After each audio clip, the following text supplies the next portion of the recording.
Thank you for joining us for a very special webcast. The Q3 issue of Ethisphere magazine, the CEO issue, was just published within the past 2 weeks, and Ethisphere is incredibly pleased to have Richard Davis, Chairman, President, and Chief Executive Officer for U.S. Bank and Ethisphere's guest editor for the CEO issue, join us for today's conversation. And at this time, I would like to introduce the moderator of the CEO conversation, Dennis Chesley, Principal and Global Risk Consulting Leader for PwC. Thank you, Dennis, and thank you, Richard. Thanks, Kevin. Hello. I'm Dennis Chesley, the leader of PwC's Global Risk Consulting practice. I'd like to thank Ethisphere for inviting me to be your moderator for this important CEO conversation on company behavior and ethical culture. I'm pleased to be joined today by U.S. Bancorp CEO Richard Davis. Based in Minnesota's Twin Cities, U.S. Bank is the fifth largest commercial bank in the United States. Richard has served as U.S. Bancorp's president since October 2004, its CEO since December 2006, and its chairman since December 2007. Under Richard's leadership, U.S. Bank is one of the strongest banks in the country, with the best ROE, ROA, and efficiency ratio in the industry. U.S. Bank also has the best financial strength ratings in the banking industry. Worth mentioning is that U.S. Bank was recognized this year by Ethisphere as a 2015 World's Most Ethical Company honoree, meeting an extensive criteria of leading practices around compliance, ethical culture, integrity, leadership, reputation, and corporate responsibility. Certainly, we wanted to touch on a number of these tenets today, but let's start with the CEO issue of Ethisphere magazine itself. Richard, how are you today? Hi, Dennis. I'm great. Thanks for having me here. Great. When you were approached to be the guest editor of the CEO issue of Ethisphere magazine, what were the issues you felt were most important to share with the readership and the CEO community? Well, thank you. Listen, first of all, very honored. The company was very excited to be nominated and to be part of this, not only this edition, but to be recognized as a top company. I'll tell you, this topic of ethics is one of my favorite topics because maybe even more for a readership that's not the CEOs, but for the emerging leaders in companies. Of all the things that probably are not taught as well as they could be based on experience and not textbook in college and higher ed is ethics. You think about it, if you've ever taught an ethics course, there's a big gap between the textbook and the reality of the world, and I think it's important to try to bridge that gap. So I was thrilled to be a guest editor, just to be part of the CEO edition, because I think the readership has a lot of interest in learning how to be good leaders and appreciating that ethics is a topic that isn't easily taught, but it's something you'll know when you see it, if you know what I mean. So first and foremost, for me, ethics is a culture. It's not a program. And I could sum it up and stop there, but it's really an ethos. It's really where that word comes from, which is a way of doing business, an archetype approach to the way you approach the business you're in. And it doesn't matter what your business in. Ethics has a common core to everything we do. I also think it's important that people realize that it's not an either or, but ethics is a driver to profitability, success, and shareholder value. In fact, it's quite core to the culture that the company has, as it imbues that sense in every employee. A company can't be ethical if every employee isn't ethical, and while that sounds impossible, it's not. Every employee can be ethical and can be guided in an environment and in a culture that allows them to be honest and ethical and genuine, and a place for them to raise their hand if they don't feel good about what's going on, always thinking about all their constituencies, which can number each other, to customers, to shareholders, to the communities we serve. And so finally, I would just say that it's obvious, it's evident, I think ethics begins at the top. And I think in a company, the top often is not just the CEO, but it's equally the board of directors. And it has a lot to do whether the board places an emphasis on ethics, whether they audit for ethics, whether they evaluate the company's programs for ethics, and whether they test the ethical values and nature of the company by talking to individuals in it, because it serves them well to know what's happening at the local level from the beginning of the pyramid to the bottom. So for me, I was thrilled to be invited. I do think it's an emerging topic that's going to be more and more important, and particularly the future leaders in our companies need to be thinking more about something that they probably haven't been exposed to at this stage in their lives. Thanks, Richard. There's a comment you made in there around economic engine, and I know in your guest editor remarks, you touched on the importance of ethics and building trust with your customers at U.S. Bank. You mentioned that trust relationships are also an economic engine. Can you expand on your thoughts on how a company's behavior and ethics can be much more than a compliance or regulatory focus, but a true economic engine? Yeah, sure, Dennis. First of all, I think for banking, it might be one of the easiest correlations of all industries because we are in the business of trust. That's all we have. If you understand a bank at all, our entire balance sheet is somebody else's stuff. Every deposit we have is somebody's that we're keeping in safekeeping and protecting for them. Every loan we make is an obligation somebody owes us back. So we are a complete reflection of everybody else. And in saying so, you only do business with a company if you trust them, but especially in banking, the trust becomes paramount. Think about a fast food company. Trust is important to a certain degree. To a retailer, certainly important, but to a certain degree. But you think about something like financial services and guidance and the trust that imbues from the sense that someone has your best interest at heart. Well, that's really where it all comes together. So it's pretty easy for me to connect trust to banking. In fact, a lot of our brethren still have the word trust in their name, if you think about it, banking and trust. So for us, it's an easy correlation. But it's an economic engine because people do business more often and more deeply with companies they trust. Their repeat business is greater and the depth of their relationship is greater, and that's all economic, right? So if you're just passing through and you use a bank for a transaction, then we've imbued no trust except the fact that if the machine you need is working or the call you're calling caller is there, that's good enough. But trust moves to another level of relationship. So I trust my doctor because I know they know more than I do. I trust that they've been experienced in things that I wouldn't ever have seen. They have best practices, and when I come to them and say, this hurts, they can tell me why, and I trust them. Well, for banking, it's quite the same. People come in and say, I have money. Either I don't know where to place it while I don't need it, or I have a need for money because I have an idea I want to pursue, but I need permission to borrow it. Either way, that's when we kick in immediately as a trusted guide and steward and partner. And so for business, at least in banking, trust imbues better relationships, better repeat business, and longevity, which moves to generations where my kids, I would hope, would bank where I bank because I've had good experiences, and I would suspect that you wouldn't be surprised that the doctor that I trust has been handed off to at least one of my kids who lives closer to me, in the fact that this is an experience that's based over time, and trust is created over the trust that's created by time and by experience. So I do think that relationships have a lot to do with trust, and relationships equal higher business propositions and higher economic outcomes. So there are a lot of things that as I think about it, can put a strain on trust, and the financial crisis probably comes front of mind. Under your leadership, U.S. Bank weathered the challenges of the financial crisis better than many. Your strategy, really based on a culture of ethics and trust building, has been credited for much of that success. As both our economy and your industry rebound, do you think stakeholder pressures are going to change or evolve or force you to revisit that strategy? Dennis, that's a great question. I think for banking, because of the financial crisis, banks are stronger and better companies than they were before. And that was forced in part because we needed to atone for some of the mistakes that we participated in as an industry and prove that we had remediated our own shortcomings. So on one hand, a crisis shouldn't be lost, and in this case, I think we used it to the benefit of creating better companies. We've already affected our shareholders, though, because as banks have been, tamped down in terms of risk-taking, banks are a lot less interesting as an investment as they might have been before. We had a high volatility factor. If you were invested in a bank, you were willing to take higher ebbs and flows in the value.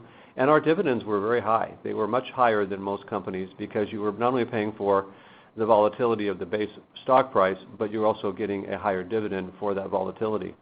In the last 10 years, banks have become much safer, much more predictable, much less volatile. Our dividends are lower, and now you're banking and investing in a bank because you expect them to grow, like an old-fashioned company. That's all good. The transition was hard because you're transitioning from one set of shareholders to another, but now that we're virtually through that, I think it's a stronger industry and one with higher predictability and one with probably more steady-state investors. So we've accomplished that.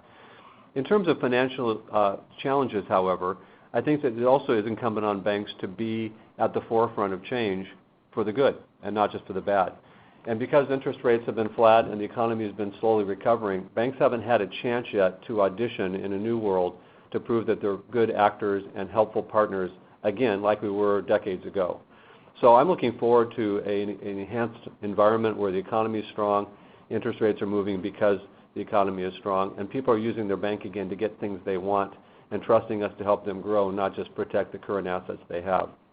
So I'm looking forward to the other side of the financial crisis, where banks, I think, have the opportunity to prove themselves as trusted partners and mobilizing catalysts for what happens in the good news.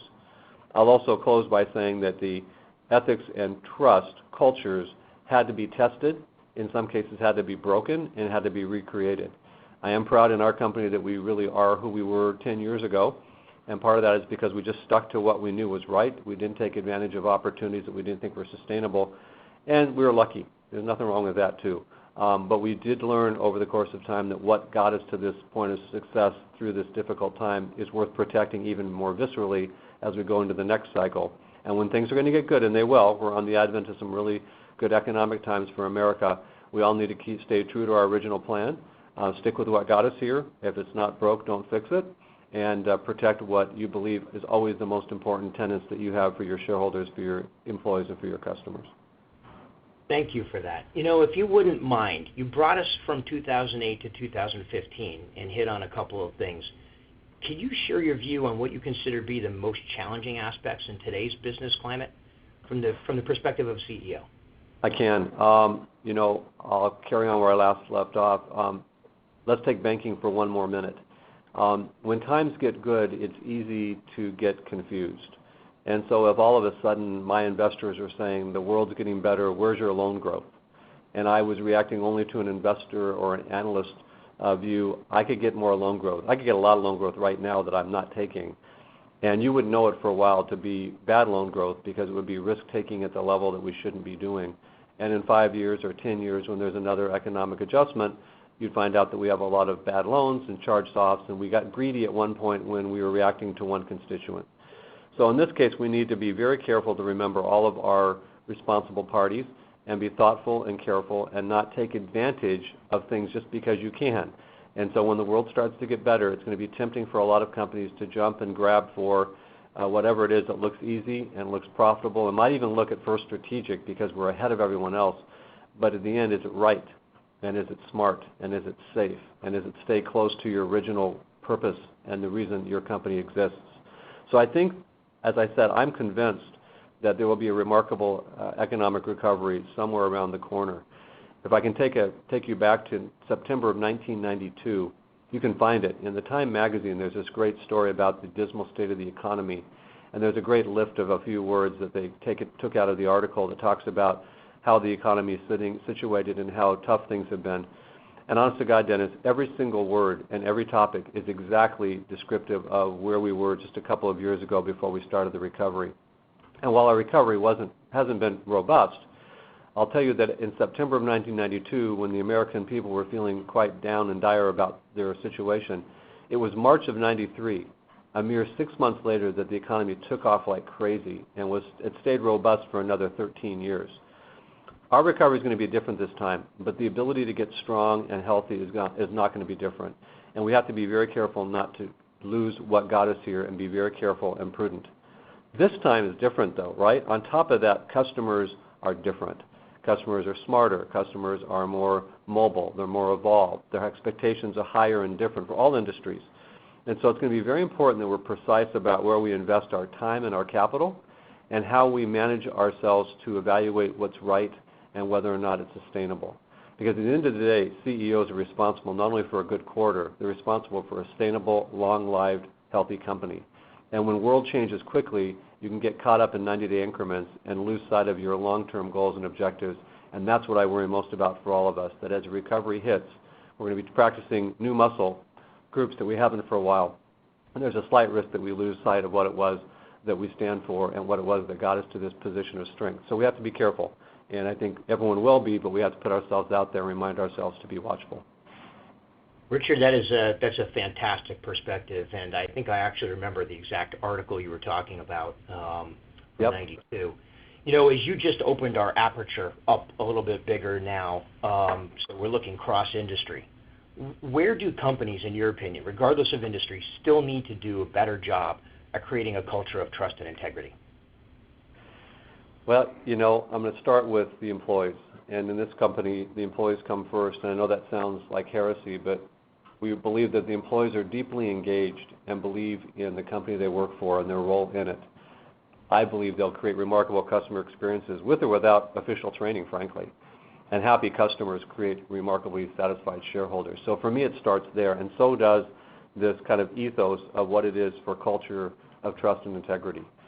Our company is 152 years old, Dennis, and believe it or not, just 2 years ago, we introduced our first ever purpose statement for the company, and we identified 5 core values that align with it.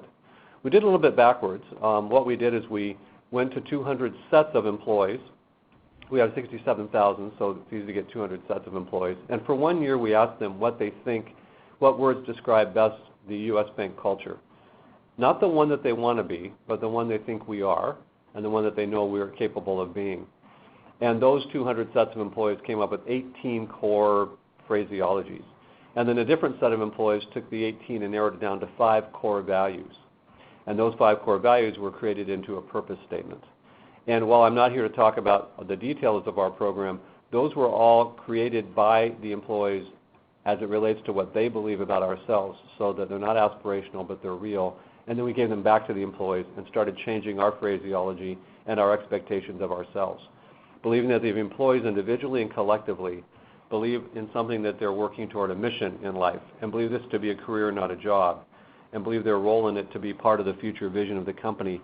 Amazing things happen, and that has for us been quite instructive. And in fact, I think one of the reasons we probably broke through to be recognized by Ethosphere as a top performing company, because we were able to not only do it well, but show our work and create a roadmap for the future where we can now align ourselves and make sure we don't fall off that key road as things change and opportunities come along. But does everything pair back to what it is we say about ourselves and our responsibilities? So value proposition for the employee is first and foremost. And I think the other one is the opening salvo you gave me, which was to indicate that this is bigger than making money. This is why we make money. It's the purpose of why we're here. It's why we're trusted by our constituents to do the job that others could also do, but they pick us, and that it's long-lived and sustainable. Put all that together, and you have employees that therefore believe they have making a difference in life. You may know this, but we are a part of a large study by one of the world's largest purveyors of surveys. And while I'm not going to name who they are, they do 10,000 or more company surveys a year, including us, for 8 years. And I was told by them that in 2014, last year when we got our results, for the first time in decades they'd been tracking employee satisfaction, the correlation of employee engagement. And up until 2014, they had told us that for all the years before, employee engagement was most directly correlated to the trust in management. In other words, employees were happiest in companies where they trusted their managers. They said that for the first time last year, that became number 2. And for the first time now, 2 years in a row, the number 1 correlation to employee engagement is their belief in the future vision of the company and their belief that they will be there to deliver it. It's quite provocative, it's actually simple, but what it says is we want employees who want to be here for the rest of their career unless something changes that they don't control. They believe they will be with a company that they will be proud of as they leave their retirement party and look back on how they spent their life's work, and that they believe they will have been a part of that success and they can see and touch their impact. That's pretty heady stuff. That's all back to the integrity and trust that goes along with an ethics that says the company itself stands in the first place for something you'll be proud to represent, and your role in it is something you can be proud to look back on. So for me, it's all about employees. You described a process of getting to your purpose statement that, while simple in the way you described it, I think we all have a ton of respect for how hard that is to actually execute. Yet I think it results in an amazing sense of ownership in the purpose statement and buy-in from across the organization. I think that came out loud and clear. If it's okay with you, let's take the purpose statement a little further for a moment. Many companies are articulating purpose statements in recognition of the fact that future leaders are seeking to share values with their organization and increase stakeholder expectations that their businesses play a wider role in society. I think about purpose and restoring trust. Can you share any thoughts on that? Going a little further, you hit on it a little bit, but What is the role of purpose in restoring trust? Yeah, Dennis, here's the deal. The magic I gave you was that we didn't give the employees a purpose statement. It's the trip we took to get them to give it back to us in a set of words. So I'm in my 9th year as CEO, and I hate vision statements. I hate purpose statements. I think for 8 years I insisted we not have one because I've seen too many companies, it's emblazoned at the elevator bank by the up and down button. It's on their website. It's all over people's business cards, and yet you ask somebody, and I've done this before at a company, can you tell me your purpose statement? Maybe, maybe not. Can you tell me what it means? Probably not. And it wasn't theirs. And ours has to stay fresh, by the way. So we're brand new. 152 years, and in the 150th year we come up with this. So it's nascent for us.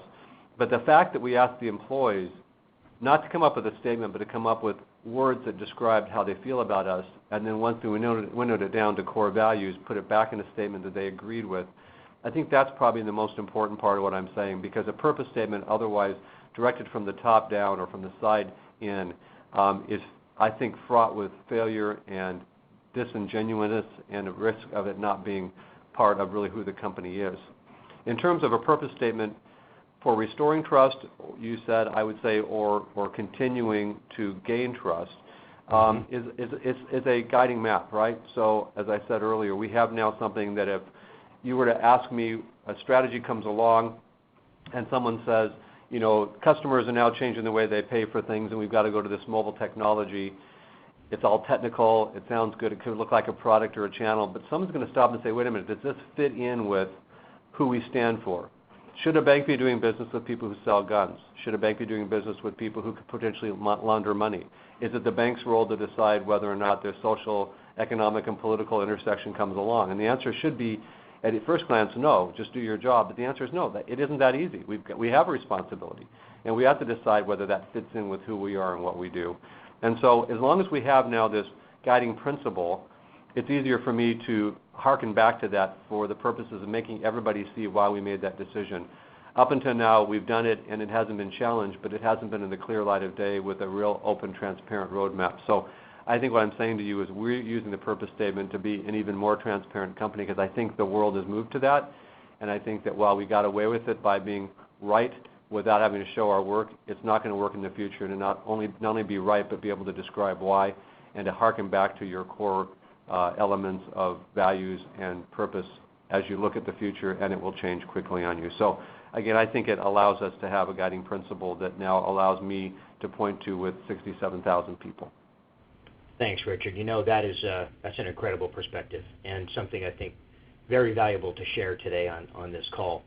Maybe we just turn a different angle for a moment, and let's look at over the last 10 years. We've seen a lot of headlines that have showcased major companies embroiled in scandals. Do you think this is a leadership problem? Do you think it's a cultural problem? Do you think it's both? From your chair, what lessons can be applied? Yeah. And I've had the privilege of teaching grad school ethics classes, and that is usually the opening question. In fact, the follow-up is, do you think the people who worked for those leaders were bad to begin with? Or were they just in some way created an environment where they couldn't get out? So it's a provocative question without a perfect answer. But let me start by saying the vast majority of CEOs are good people and do the right thing and have all the right goals in mind. I also want to give props to a board of directors. A CEO is not only overseen by a board of directors, they are remarkably important and insightful partners with the CEO as they sit there and think about things like strategy and big decisions that could be anything from mergers, acquisitions, to selling the company, to changing its overall core business issues. So CEOs and boards, by definition, are perfectly set up to be honest brokers and to keep each other honest and to have the ability to debate openly and honestly and to decide what's right. Every once in a while, it seems something goes wrong. And I think those are the anomalies where you have either a CEO with the control of a board that's greater than it should be, where the board in some cases is not as aware of the nuances of the business and allows the CEO latitude in some risk-taking, or actually a board of directors that perhaps doesn't have the same oversight of the CEO in terms of, I'll say, corralling some of the objectives strategically and helping them show the risks and the rewards attached to some big business decisions. So CEOs need to understand they're accountable, period. no deflecting that. But as importantly, we need to understand that news sells on 24-hour cycles of scandal and bad news, and that's not always true either. I want to make sure you know, and I believe that everything you read isn't necessarily 100% true, except of course for this story. And what I want to say about that is people who are looking for leadership breaks will usually find the moment. It really is that it's not that hard to go back and post-mortem a problem. But the issue will be a overzealous person or persons who see an opportunity that is almost too good to pass, which by the way probably is good enough to pass, and they talk themselves into it, and without enough of a balance, either it could be a board or other managers, to really debate whether this is good for the long-term, sustainable, safe, and aligned with our purpose and our culture. Without all those questions being asked, sometimes things get started and get done, and then they take a life of their own. And that's where you'll find the problem, where something's gone awry, because there wasn't enough checks and balances in the process. So it could be the board, it could be the other leaders on the team, it could be a company that's trying to take advantage of a moment in time and hasn't thought through the risks enough. And so with that, I'll just close, Dennis, by saying what I do like about the new world, we're much more focused on risk management than we ever were, not just banks, but everybody. And that does cause us to be more thoughtful, take a little longer to make a final decision, cause us to show our work and to check our progress along the way. And so I predict that while there will continue to be several companies embroiled in scandals and issues where there will be some breach of leadership or a broken culture, there will continue to be very few in between all the good ones, because it'll still be an anomaly where the perfect storm occurs, where undue accountability and control takes place, and a lack of, I think, cohesive collaboration and checks and balances will have been taken to make sure things are good. So let's keep it back in the category that this vast majority of companies, CEOs, boards, and leadership teams do the right thing. And when something goes wrong, you'll find it's usually a breach of authority or accountability that's been taken by somebody or somebody's who lost the checks and balances along the way.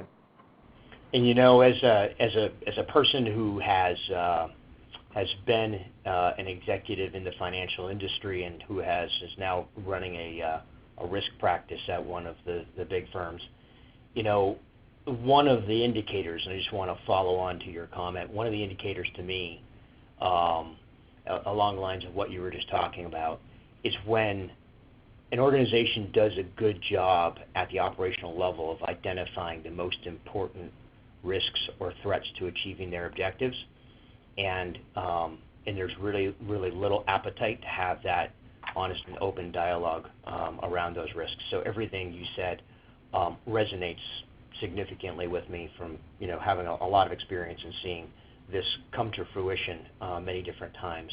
And I do agree with you. We're kind of in that era now where looking around corners and understanding our blind spots is very critical to future success, when wrapped then by ethics, culture, and trust. So let's, right, if it's okay with you, maybe we take ethics, culture, trust, and purpose. We say, look, they get a lot of attention after things happen. You know, when a crisis occurs and headlines highlight critical lapses in those areas.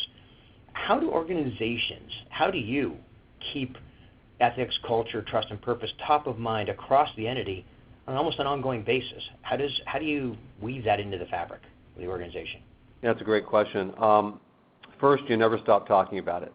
It's always central to what you do.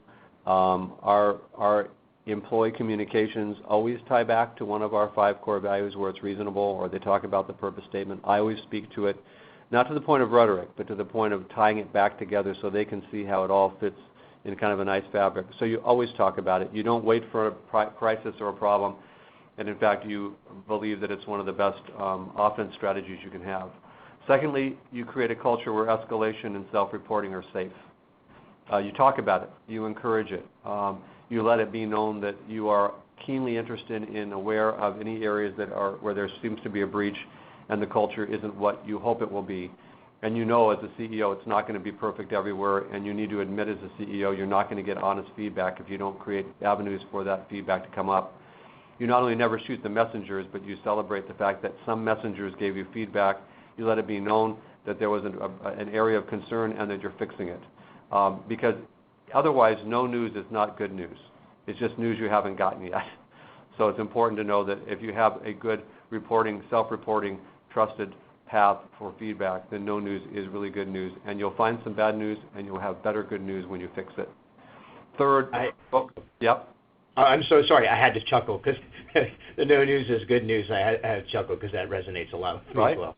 Yeah. Well, that's one of the first CEO lessons you get is you think, gee, everybody's doing well and everybody likes me. And that's not true. My adult kids tell me, I know you think you're funny, Dad, but I think people at work laugh at your jokes because they have to, because you're really not. So I get that.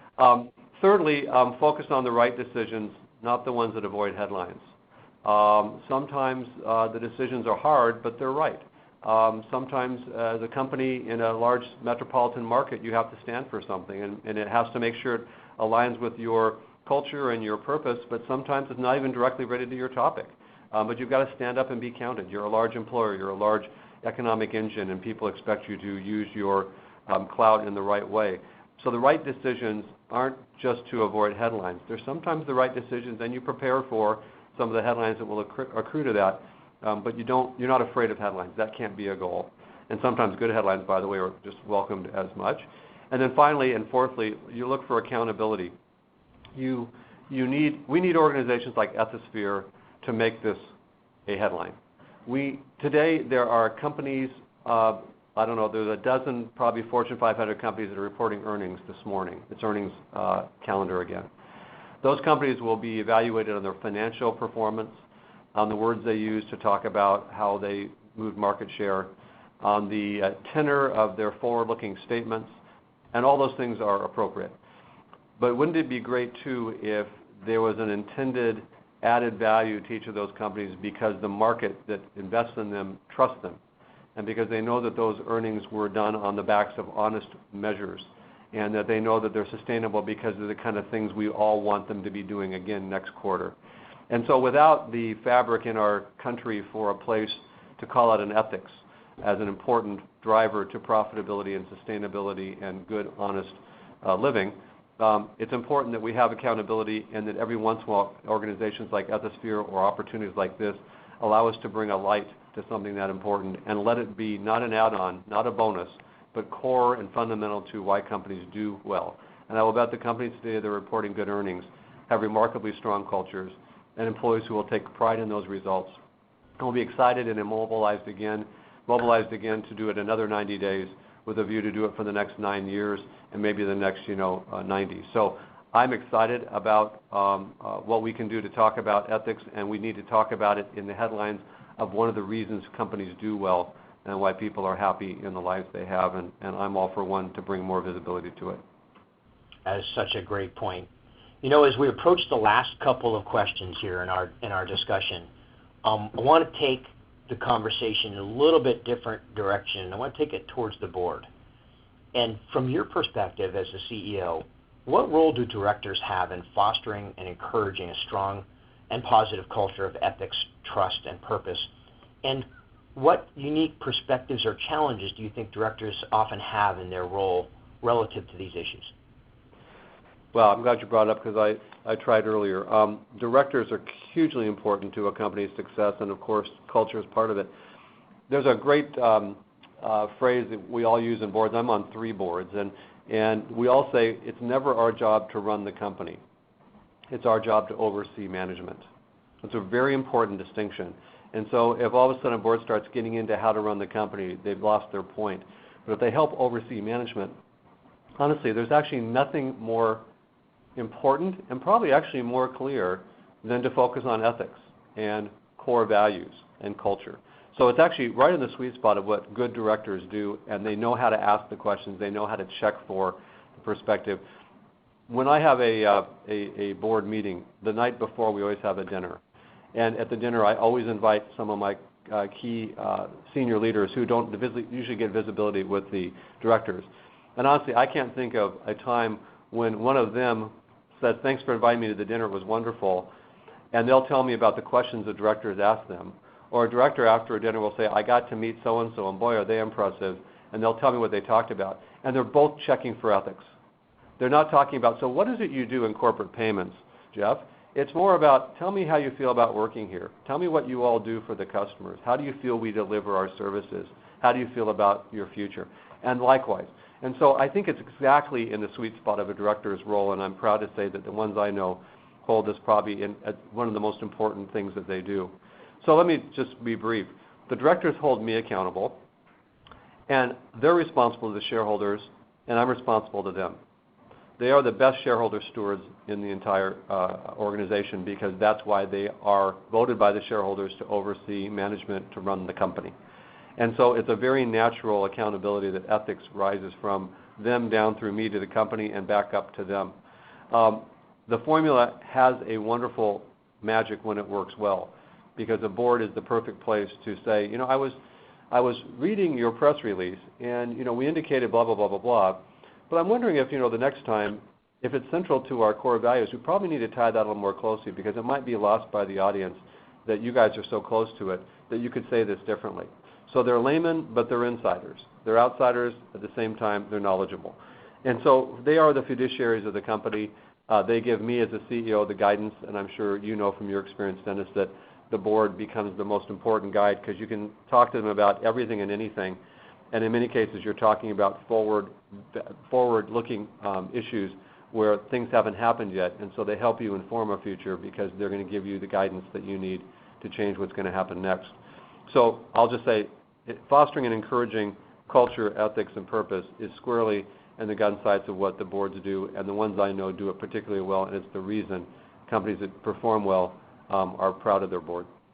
And it is such an important dynamic and relationship. You described it extremely well. So in closing, many of the folks that will listen to this discussion today are going to be compliance and ethics executives who are always eager to hear what the CEO has to say about a culture of ethics. What specific piece of advice would you offer this community of professionals? That is a great question. As we finish this webcast, I'm literally leaving to go talk to 400 of our compliance officers just to do a town hall with them. So I'll practice right here with you. Nice. You know, the first one, and it's amazing to me, but I will say, stake in the ground, never, ever, ever complain about compliance. Never complain about the fact that it's necessary, the fact that it's growing, the fact that it's different than it used to be. Those are all facts. But imagine a CEO going to a bully pulpit in an analyst call or investor day or earnings, whatever, and talk about how either dissuaded they are or disappointed they are they have to spend all this money on compliance, or how much harder it is than it used to be and how much more challenging it is. First of all, you have employees out there that do this for you. And they would like to believe that you're quite proud of what they do, and it's important that they do, because I don't have anyone here at the company that I know of that's not doing something quite important and contributing to the bottom line of this company. So never complain about compliance.